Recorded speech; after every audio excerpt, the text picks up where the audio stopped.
Welcome to Making Money with Laura Sanders, a name you can trust. With over 20 years of real estate experience and selling over 150 homes a year, Laura Sanders is the #1 RE/MAX agent in the state of Florida for 2021.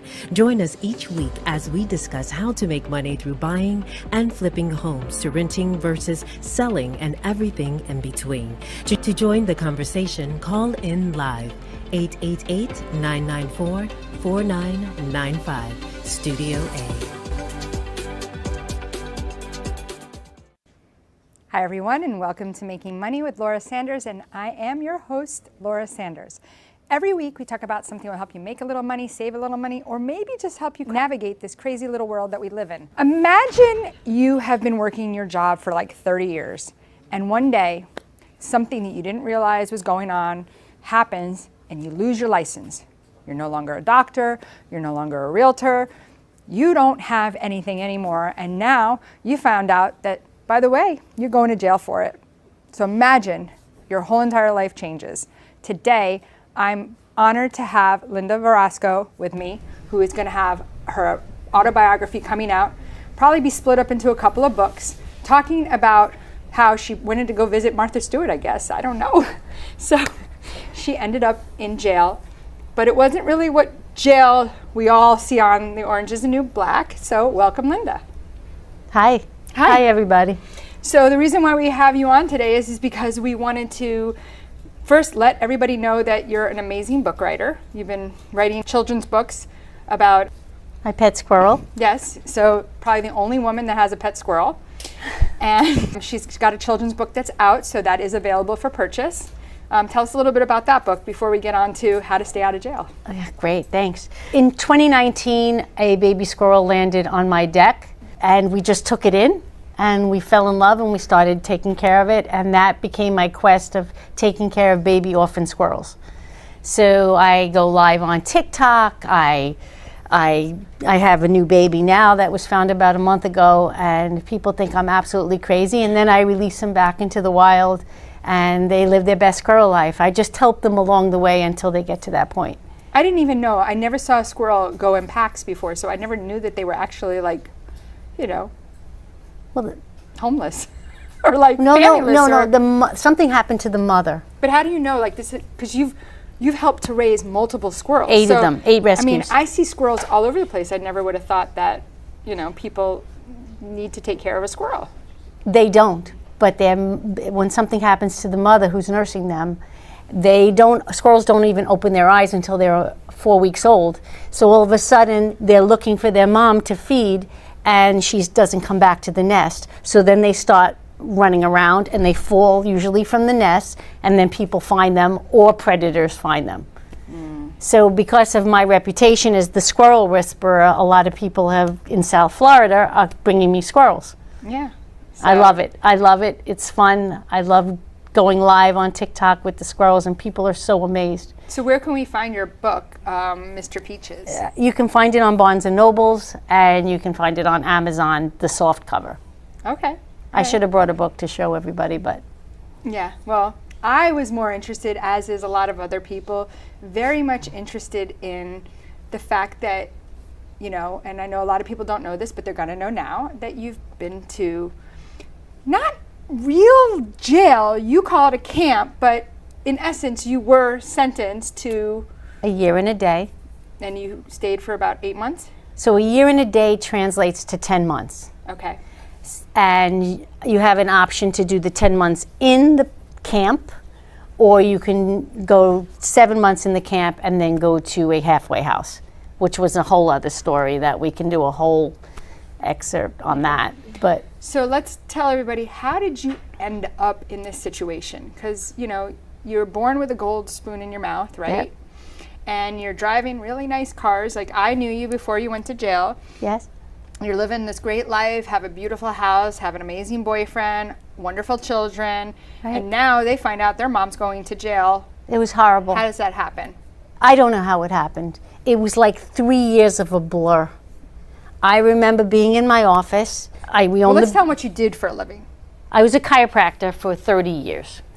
And there's a whole backstory that I think is really important to understand to how I got to where I got. Well, and that's a perfect reason for people to message inside to let us know if they're interested in purchasing your book, because it is going to be going to print soon. Yes. So I'm sure they're going to be very interested in the backstory Yes. in order to get to... Orange is the New Black is really not accurate. I was in a camp. It is somewhat. You said it's...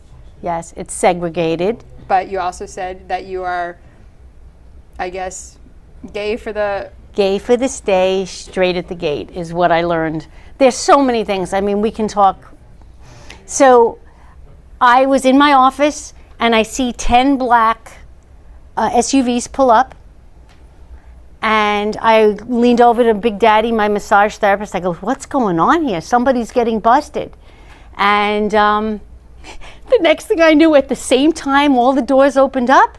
IRS, FBI, IRS, FBI, state police, local police, all of them with bulletproof vests start running into the building. And I looked at Big Dad, I go, oh my God, somebody's in really trouble, big trouble, until they came into my office. And I stood there like I had no idea what happened. It was the most frightening experience of my life. There were 10 patients at the clinic at the time. They sequestered me into my office with a guard at the door. And I went to get up and grab my water, and she's like, sit down. And I wasn't used to being talked to like this. I was used to running a practice. And then after that, I knew that something, when I was sitting there that day in that room, and I said, my life is going to be forever different from this. And it was. And it was. So I guess we do have to kind of step back a minute, right? Because it's like now you're saying, people are like, well, what did you do? What did you do, right? So you got involved with the wrong kind of people. Like, you had somebody come into your business and say, listen, we'll pay you a salary if you will what? Okay, so I own this whole big office building. My husband passed away of cancer. So I had this building strangled around my neck. Then we had a multidiscipline practice. It was a medical doctor and a chiropractor together. My medical doctor gets in trouble with Medicare, disappears off the face of the earth. Didn't affect me, affected him. So now 80% of my practice was gone. So I knew, based on how much it would cost, you know, to keep that building afloat, that I never wanted, but that's a whole other story. I needed to find something else, so it was personal injury. So I started calling all of these attorneys that we knew that did personal injury, and this one guy goes, I know these guys, and they're great businessmen, and they're gonna probably buy your building. So I met with them. When I left their office, every hair on the back of my neck stood up. And I said, I'm not going with these guys. I don't trust them. You know that woman's intuition? Right. Okay. Later that night, I get a call from a lady that I knew and respected very much, who owns an MRI center. And she says to me, Linda, I heard you met with these people. I said, I'm not going to go with them. I didn't get a good feeling. She goes, no, they're great. And she convinced me to do something that I knew wasn't right. So I bring these people in, and we started this big PI practice.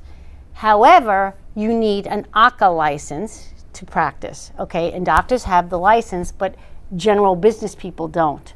So the next thing I know, I said to these guys, you need an ACA license. They go, well, we'll just use your tax ID and your ACA for now.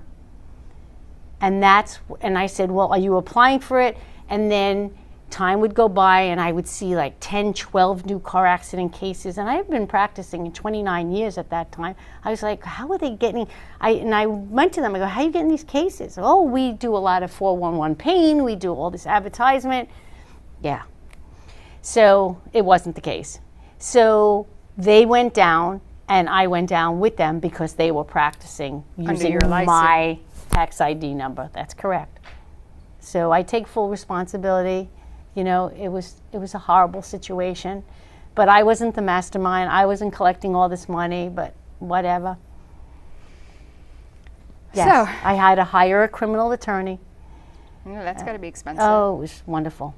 And anyway, we get to court, and the attorney said to me, oh, let me backtrack. I actually cooperated with the federal government for 3 years.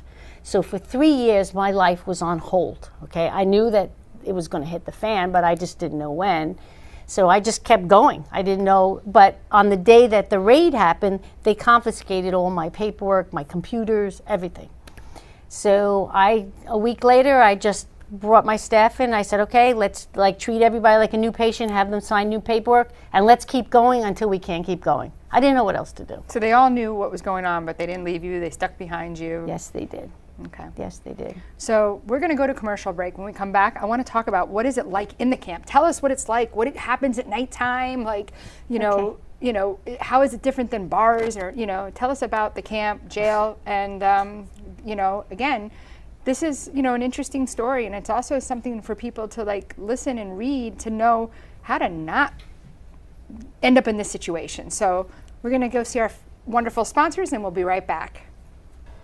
Whether you're buying, selling, refinancing, or building your dream home, you have a lot riding on your loan specialist. Max Fish, a top 1% mortgage loan officer in the nation, will give you a same-day qualifying quote.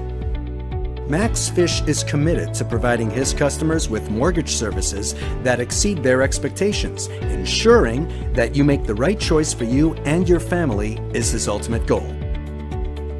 Contact Max Fish today at 954-729-6933 or max.fisch@nwmcorp.net. At JK Closing Attorneys, we do all of the same things that a title company does, but with the benefits of being a law office. We can help with residential real estate, short sales, commercial real estate, refinances, 1031 exchanges, and FRIPTA withholding. Contact JK Closing Attorneys today at 954-332-3111.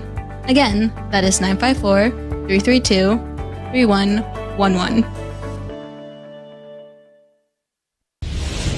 You have been watching Making Money with Laura. For more information, contact Laura Sanders at 954-650-0827 or visit her website at lauracell.com. And now back to the show. Welcome back to Making Money with Laura Sanders, and I am your host, Laura Sanders. We're here today with Linda Varisco. She was a chiropractor. Now she is actually helping to run her fiance's business. So totally different situation. She's now helping running a plumbing company, and so it's not totally in the poopers, but can't say anything else. And she's doing an amazing job helping him with that, but at the same time she's written her memoirs, and we're going to talk with Linda about what is it like to be in the camp. It's a little bit better than being in jail per se. Right. And how do you jump past going to jail?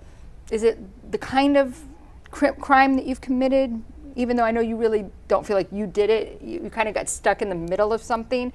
And I think that's why, number one, today, it's like, when I say Making Money with Laura, like, number one, you could save a lot of money by not having to hire a criminal attorney, by not turning a blind eye, or when you feel like something's not right, and I know the money feels great, sometimes you got to say, is it going to be worth what the end result brings?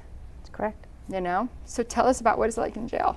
Or we're not really in jail, but you know what I mean. Okay, so I was in Coleman, which is it's in the Southern District of Florida. It's outside of Orlando in cow country. It's part of there's 2 penitentiaries, a low, a medium, and then the camp, which was the only female part of it. All the pens and the lows and the mediums were all men. It is a working camp. So you have to get a job when you get there. But backing up to that, I was terrified. I had to self-surrender on June 1st. The judge, actually, the one nice thing he did was he let me see my son graduate college and my daughter graduate high school. So I didn't go in. I had to self-surrender on June 1st. So it was a whole different feel. And I remember pulling up to this scary looking building, and my daughter goes, "Mom, stay in the car." So she went up, and it said Coleman, and it said medium. So we didn't even know we were in the right place. So they come through a speaker and they go, "Can I help you?" It's scary. And she's like, "My mother has to self-surrender, and I don't know where she's in the right place. She's supposed to be at the camp." And he's like, "Yes, bring her in." So this was like 20 to 12, and I had to self-surrender by 12. So my daughter says, "Let's go grab a coffee." I go, "Where? We're in the middle of cow country here. Where are we going to grab a coffee? So I said, listen, it was my mother and Aunt Pat, my father's wife, who I so appreciate that she was there with me every step of the way. And I said to them, I said, I'm going to walk through those doors and I ain't looking back, okay? Because if I look back, I'm going to cry. So I walk, the doors open, there's a bunch of, uniformed guards. And he says to me, how long are you here? I said, a year and a day. He goes, oh, that's a long weekend around here. And with this, I hear my daughter do one of those, like she's going to cry. Mm-hmm. And I kept walking and the door shut. And that was it. And then I find myself in this receiving and delivery where they do all sorts of inspections on you. And they give you clothes. And then they walk you through the camp. And when they open the doors and you're on this campus, like I just stood there like a deer in the headlights, like, what am I doing here? It was the scariest thing in the world. Talk about walking through your fear. And everybody's looking at you because they're in certain clothes and you are in like beige scrubs and So they know you're new. Yeah, exactly. Exactly. But it's not like where now they're going to shank you. No, there is no shanking then, nothing like that. This is where Martha Stewart went, right? Well, she went to the Virginia camp. I went to the South Florida camp. But I was in with Bernie Madoff. That sounds colder. Yes. I was in with Bernie Madoff's secretary. I was in with the mayor of North Miami Beach. And like a lot of white collar. What did the mayor of North Miami Beach do? I have no idea. She wasn't the most friendly woman. And everybody's innocent in there. So you don't ask questions like, the one question you don't ask is, how'd you get here? How long do you have? You learn that right away. Interesting. So they took me to the chapel where they do what's called helping hands. And the girls donate things because you don't have anything, nothing. So the girls donate like toothbrushes and soap and flip-flops because God forbid you would walk on those shower floors without flip-flops. And then they brought me to my bunk, and I met a bunkie, which is something I've never heard of. So you're in a giant room with 150 other women. I was on the top bunk, and at nighttime you can see all the other women sleeping up there. You hear who's burping, you hear it all up there. God. And I got to the bunk, and I sat on my bed and I just started to cry. I was so frightened. And my bunkie, a lovely lady from Delray Beach, she grabbed my hand and she said, come on, we're going for a walk. And they have a track. Mm-hmm. And she said, okay, get it out. And I just cried. And we walked around. And then, I don't know, it was like, okay, I'm okay. What did your Delray lady do?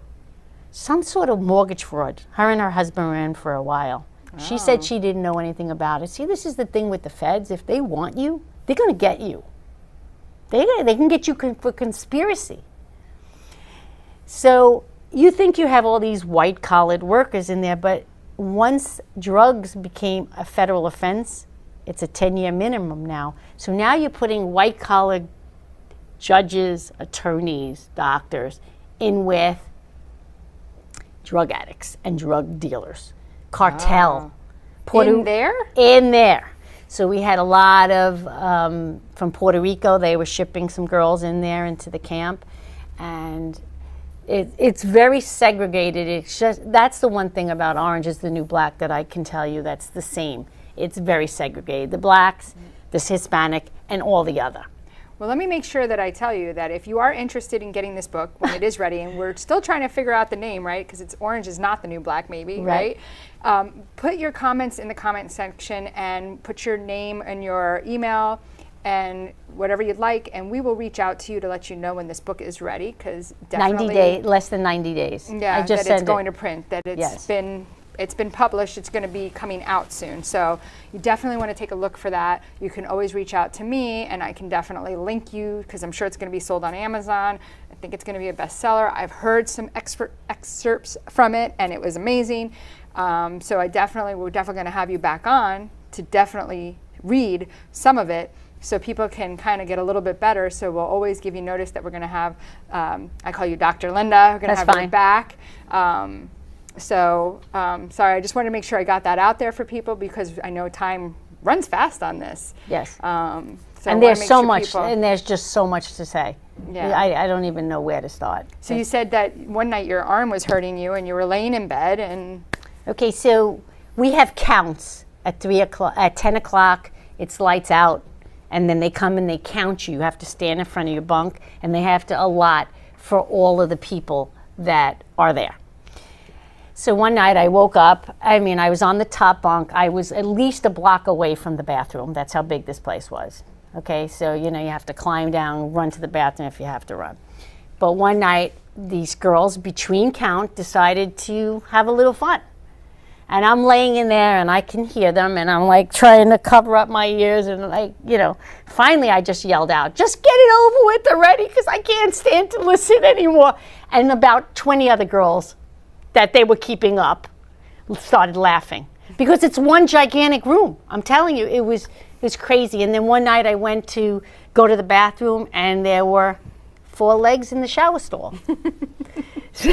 There was a bunch of stuff that was going on there that was crazy. Now, tell us though, what helped save your from not, because people do get beat up in there still, right? No, they don't. If you so much as do this to somebody, that's shipping you out. Okay. So these girls that have long sentences, when they arrive at the camp, they're like so excited, like they were arriving at a cruise ship or something, because there's no bars, there's no nothing. You can walk out, you walk to work. By the way, I drove a forklift. Was that your job? Yes. I was a row girl. I did inventory coming in, coming out. I wanted to stay away from the dorm because that's where the hub of all the drama starts. Really? So I wanted to distance myself, and that's when I had a desk. We had a microwave. I got to write my book there, and I did my job, which probably took me like an hour and a half a day, and then I wrote. But what saved me in the camp was my hands, because there really is no medical in the camps, none. What happened was I had a black bunkie, and she brought me into the black community, and I was thrilled about that. And then I worked by a bunch of Hispanic ladies who wouldn't talk to me. And they just ignored me like I didn't exist until one of them couldn't turn their neck. And then this lady who was bilingual, she said, Linda, do you think you can help them? Because everybody knew I was a chiropractor. So we set up like a mock table in the back of my row with a bunch of cardboard boxes, and I became the in-house chiropractor. And then they loved me. I worked on sciatics, migraines, and these hands saved me. So I became very popular with everybody. So I wasn't segregated at all. I was Yeah, but that doesn't always mean, and you won't always end up in the camp. You could end up behind bars. So, Exactly. This is more of like a white collar crime. And again, it was something she really didn't know that was going on, but you got to go with your gut, your women's intuition. So if you are interested when the book's coming out, please put your comments in the comment section of your name and your email address, and we will definitely reach out to you. And like always, time flies when you're having fun. So thank you very much for listening to Making Money with Laura Sanders. And if you're looking for a top agent and want to get that house sold or confused about the new buyer laws, give me a call at 954-650-0827. And again, thank you for listening with Laura Sanders. Till next week. Thank you for tuning in for Making Money with Laura Sanders, a name you can trust. To join the conversation, call us at the studio, 888-994-4995 Studio A, or contact Laura directly at 954-650-0827. Laura Sanders, a name you can trust.